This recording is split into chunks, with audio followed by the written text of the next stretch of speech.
Good morning दोस्तों। आपका स्वागत है हमारे चैनल देसी कोडर 2.0 पे। आज की वीडियो में हम समझेंगे लीनियर सर्च के बारे में। इससे पहले हमने समझा था बाइनरी सर्च एल्गोरिदम। तो आप देख सकते हैं हमारे चैनल पे हमारा प्लेलिस्ट सर्चिंग एल्गोरिदम, जिसमें हमने ऑलरेडी बाइनरी सर्च को बहुत ही अच्छे तरीके से थ्योरी और उसके कोड को समझा था। इस वीडियो में हम समझेंगे लीनियर सर्च एल्गोरिदम कैसे काम करता है, कैसे हम अपने एलिमेंट को ढूंढते हैं और इसकी टाइम कॉम्प्लेक्सिटी क्या है। अगर आप और भी ऐसे सर्चिंग एल्गोरिदम को सीखना चाहते हैं तो हमारे इस प्लेलिस्ट को एक्सेस जरूर कर लें। तो बिना देरी किए हम इस वीडियो को शुरू करते हैं। तो सबसे पहले लीनियर सर्च होता क्या है। लीनियर सर्च बेसिकली एक सर्चिंग एल्गोरिदम है, या फिर आप कह सकते हैं एक टेक्निक है, जिसमें हम अपने एरे के हर एक एलिमेंट को ट्रैवर्स करके जब तक हमारा रिक्वायर्ड एलिमेंट नहीं मिलता है उसके अंदर ढूंढते हैं। जैसे कि मान लीजिए हमारा ये एरे है जिसका साइज 1 2 3 4 एंड 5, जिसका साइज 5 है। तो ये 5 साइज का एरे है।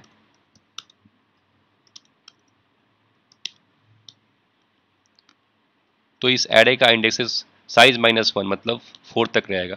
आपको मालूम होना चाहिए कि एरे का इंडेक्स हमेशा 0 से शुरू होता है, तो इसका इंडेक्सेस 0 से लेकर 4 तक चलेगा।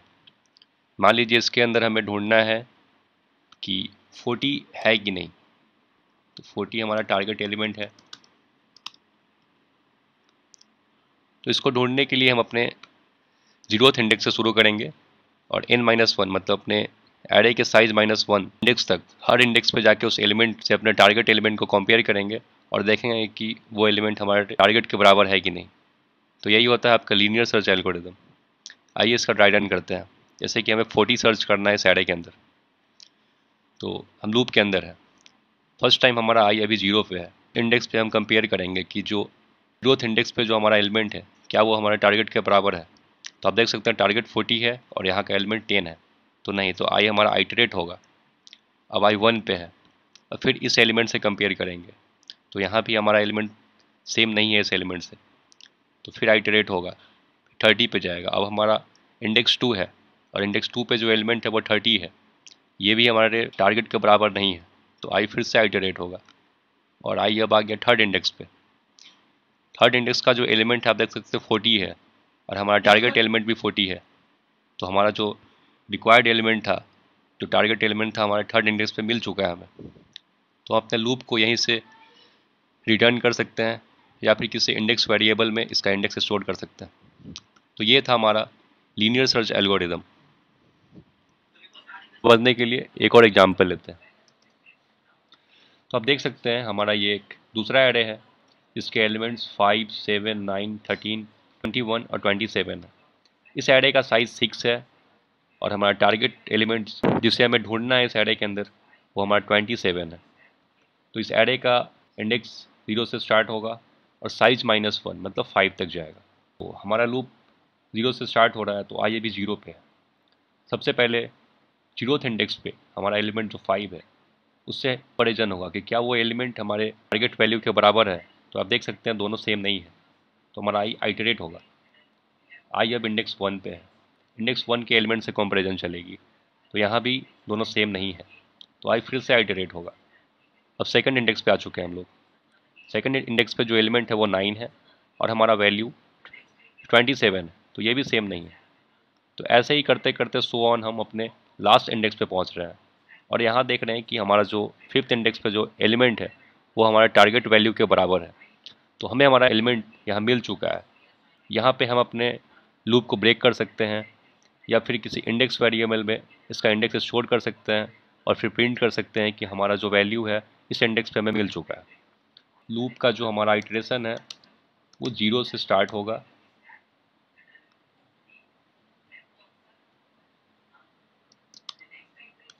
और आई जो है हमारा हमेशा लेस दैन साइज या फिर less than equal to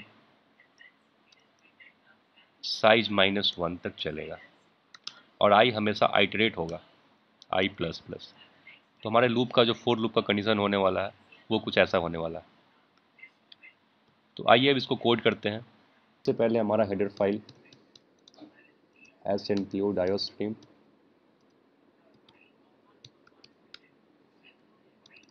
using namespace cd हमारा मेन फंक्शन, अपना एरे बनाते हैं। एरे के एलिमेंट्स हम अभी के लिए यही लेते हैं, 5, 7, 9, 13, 21, 27। 5, 7, 9, 13, 21 और 27 हमारा टारगेट एलिमेंट 27। तो जैसा कि हमने देखा अभी यहाँ कि हमारे लूप का जो कंडीशन है वो ऐसा होने वाला है कि i इक्वल टू 0, आई का जो इनिशियलाइजेशन होगा वो 0 से होगा, मतलब i हमेशा 0 से स्टार्ट होगा। i के अंदर का जो कंडीशन है हमारा, आप देख सकते हैं कि i तब तक चलेगा जब तक हमारा साइज -1 नहीं हो जाता है, और i हमेशा आइटरेट करते रहेगा i प्लस प्लस। तो एज इट इज अपने फॉर लूप के अंदर हम लिखते हैं int i equal to 0, initialization 0 से, हमारा condition i is less than size, और हमारा आइटरेशन i प्लस प्लस। अब हम अपने इंडेक्स एलिमेंट को स्टोर करने के लिए एक इंडेक्स वेरिएबल बनाते हैं, जिसको अभी के लिए 0 से इनिशियलाइज करते हैं।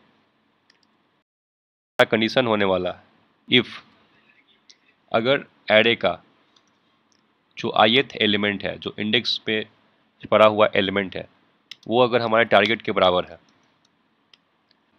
हमारे पास इंडेक्स वेरिएबल ऑलरेडी है, तो हम अपने इंडेक्स के अंदर पहले उसको i को स्टोर कर लेंगे और फिर इस लूप को ब्रेक कर देंगे। तो ये था हमारा कंडीशन फॉर लूप के अंदर का। उसके बाद और कुछ नहीं करना है, बस हमें कंसोल कर देना है अपने आउटपुट को, element found at index variable idx। बस अब इसे रन करते हैं और देखते हैं क्या आउटपुट आता है। जैसे कि 0, 1, 2, 3, 4 और 5 फिफ्थ इंडेक्स पे हमारा टारगेट वैल्यू है, तो हमारा आउटपुट आना चाहिए element found at index 5।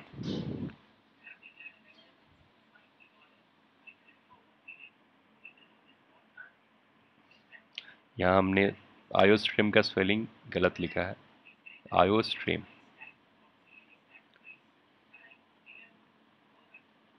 So you can see here इधर आ रहा है कि use of undeclared identifier size. तो हमने साइज वेरिएबल बनाया ही नहीं अभी तक, तो साइज वेरिएबल बना लेते हैं। अगर हम चाहें तो साइज निकालने के लिए साइज ऑफ ऑपरेटर का भी यूज़ कर सकते हैं, पर अभी एज सिंपल हमें पता है कि हमारे एरे का साइज 6 है, तो हम सीधे 6 दे सकते हैं। फिर से रन करते हैं इसको, तो आ चुका है हमारा output element found at index 5। कि हमने फॉर लूप के अंदर जो इफ लिखा है उसके अंदर हमने यहाँ ब्रेक का यूज किया है। तो ब्रेक का यूज करने का यहाँ क्या मतलब बनता है? ब्रेक का यूज हम इसलिए कर रहे हैं कि अगर इंडेक्स मतलब हमारा जो टारगेट वैल्यू है वो मिल चुका है एरे के अंदर, और उस इंडेक्स को हम स्टोर कर चुके हैं idx वेरिएबल के अंदर, तो अब हमें उस लूप के अंदर उसके आगे आइटरेट करने का या उसके आगे ढूंढने का कोई खास ज़रूरत है नहीं, तो फिर क्यों अपने लूप को चलाना। तो इसलिए हम यहाँ पे ब्रेक का यूज कर रहे हैं। ब्रेक हमारे उस फोर लूप को वहीं पे टर्मिनेट कर देगा और इस फोर लूप के बाहर हमें रिटर्न कर देगा। अब हम समझते हैं इसका टाइम कॉम्प्लेक्सिटी को। तो आप देख रहे हैं कि जिस वक्त हमारा टारगेट एलिमेंट 40 था इस एरे के अंदर, तो हमें इंडेक्स 3 तक अपने एरे को ट्रैवर्स करना पड़ा। एरे का साइज हमारा 5 है, इंडेक्स 4 तक जाना है और हमें ट्रैवर्स करना पड़ा 3 तक। मतलब बीगो नोटेशन के हिसाब से अगर देखें हम, ओ ऑफ n-2 तक हमें ट्रैवर्स करना पड़ा इस एरे के अंदर 40 को ढूंढने के लिए।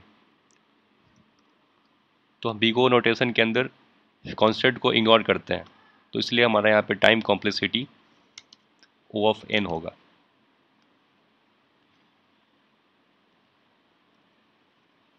Time complexity O of n। तो ये था इस केस के लिए।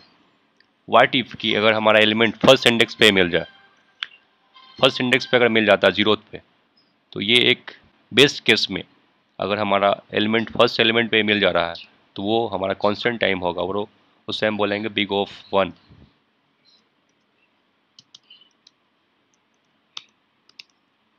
Big O of 1।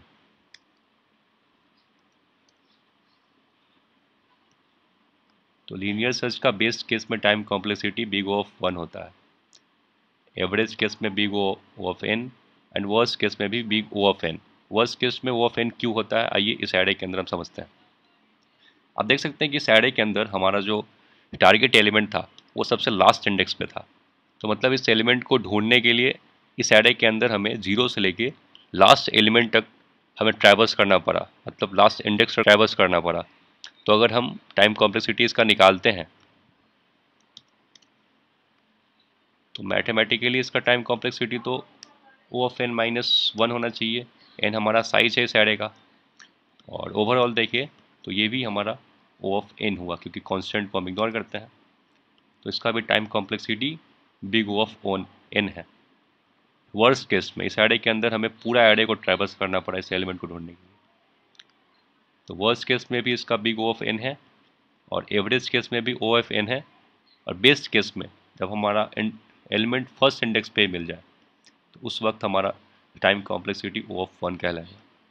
तो ये था लीनियर सर्च एल्गोरिदम का टाइम कॉम्प्लेक्सिटी। इस वीडियो में हमने समझा कि लीनियर सर्च एल्गोरिदम काम कैसे करता है, कैसे ढूंढते हैं अपने एलिमेंट को, उसके टाइम कॉम्प्लेक्सिटी को समझा हमने, उसके कोड को समझा यहाँ पे हमने। तो ये था सब कुछ लीनियर सर्च के बारे में। Thanks for watching the video. अगर ये वीडियो अच्छा लगा हो, आपको समझ आया हो, तो वीडियो को लाइक करें, कमेंट करें और अपने दोस्तों के साथ शेयर करें। और अगर कोई भी डाउट हो तो कमेंट बॉक्स में कमेंट ज़रूर करें।